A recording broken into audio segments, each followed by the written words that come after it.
February 24th, 1891 in Gargrave, North Yorkshire, England. Her mother, Ellen Bracewell, 1860 to 1943, was a nanny for the local gentry, and her father, Bruce Bracewell, 1865 to 1941, was a tradesman and interior decorator for the great manor homes in England. Think Downton Abbey and him painting the ceilings there, and you'll get a kind of picture. His ancestors had been weavers, and they were, the Bracewell, on her mother's side too, were in cotton mills, working in the cotton manufacturing industry. The name Olga had become popular in England during her youth because a Danish line had married into the royal family. Then everyone asked me, is she Swedish or is she Russian? You know, my years with Olga. But this explains it. Princess Victoria Alexander Olga Mary, 1868-1935, Queen Victoria's granddaughter, was prominent in public life when Mary Olga Bracewell came into the world.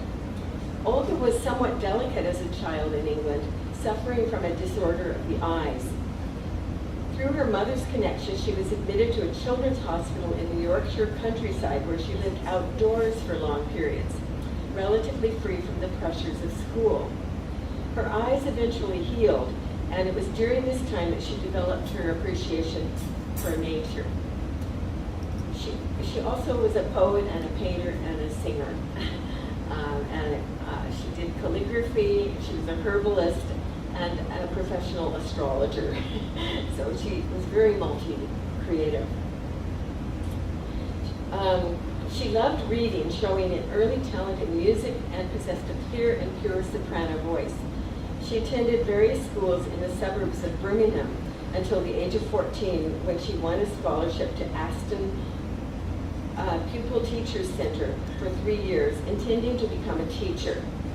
And I'm going to skip over some details of her reading, but I was very interested in her bookshelves when I used to visit her at the cottage in Port Moody at the easternmost end of the Burrard Inlet.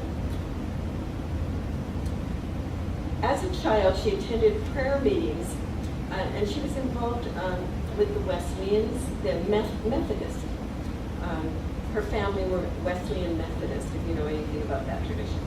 She attended prayer meetings until Darwinian debates broke up her local Wesleyan church. Some members left because they found a literalist interpretation of the origins of Homo sapiens in the book of Genesis incompatible with the more recent findings of geological science. And Olga was very scientific-minded later and tried to reconcile science and spirituality. Sort of in the line of Teilhard de Chardin and people like that, who talked about cosmic evolution and took the evolution further than just the material plane. Olga's cousins, however, were high Anglican, so despite parental disapproval, she sneaked off to attend the St. Thomas Anglican Church nearby, drawn by the music, liturgy, and sacramentalism. It wasn't the doctrines or belief system, but it was the music that she loved. But she did understand the value of ritual, in a sense the First Nations and all traditions have some forms of ritual, you know, some kind of ceremonialism. Though spiritualism was current in some Wesleyan Methodist congregations of her times, Olga was not exposed to spiritualist concepts in her youth. And I'll add here that when she was in her 40s, late 40s in Vancouver, she became briefly affiliated with spiritualist churches because she had out-of-body experiences of the life after death and was trying to argue that that wasn't incompatible with conventional Christianity.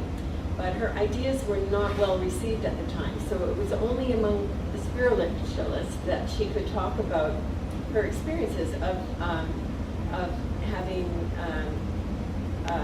vital experiences of people who had died. And eventually she left the church entirely, but continued to remain a mystical Christian, on the mystical stream of Christianity in its universal sense. But she, as you'll see here, didn't much approve of the dogmatic forms of Christianity. Then in 1910 came the big move to Canada that completely changed Olga's life. Her father decided to leave behind everything he had built in England and moved to Vancouver in hopes of improving his prospects, and brought the family with him. She had 2 brothers, by the way. The unsolicited psycho-spiritual experiences she describes in her self-published books, Between Time and Eternity, 1960, and An Open Door, 1972, began a few years later, around 1914 and earlier. The transition to Vancouver was difficult, as Olga was forced to abandon a promising musical career in England, where she had social connections and further educational opportunities. She describes the Vancouver of the early days as a place of pioneer conditions with few cultural amenities. When she first arrived, she was greeted by a stark landscape containing miles and miles of blackened stumps left over from logging. And then it goes on to talk about how her father worked for the Canadian Pacific Railway out of Revelstoke for a while, and that she loved animals and horseback riding and delivered milk, worked for the telephone company for a short while, and considered becoming a nurse. In 1917, Olga married James Fleming Park, a Vancouver banker who was originally from Glasgow, Scotland. They lived in various residences in Vancouver. Throughout this period, she taught Sunday school at St. Mary's Anglican Church in Kerrisdale, developing innovative educational curriculum for youth. During the early years of their marriage, she had several miscarriages, and one son, Jamie, died shortly after birth. Olga later gave birth to Robert, who lived a full life. In midlife, she embarked on a detailed study of the New Testament scriptures in light of what Jesus might have really said versus what the developing church likely imposed on his life and teachings.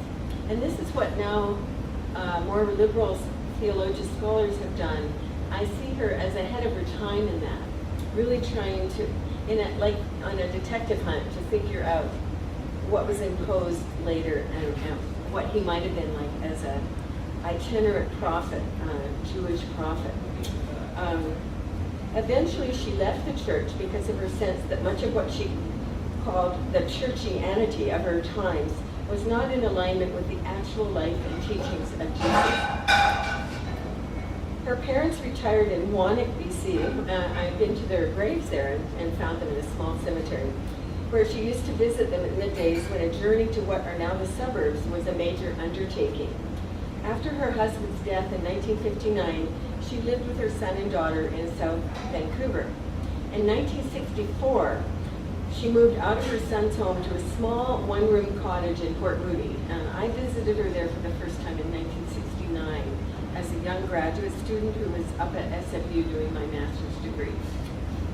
Very interested in interspiritual ideas and mysticism, like Teresa of Avila, John of the Cross, the European mystics, and even Eastern mysticism. So I was really eager to meet someone who my friend Patty said was a living mystic, and I was so intrigued. I went out there, and then it was just a love affair from then on.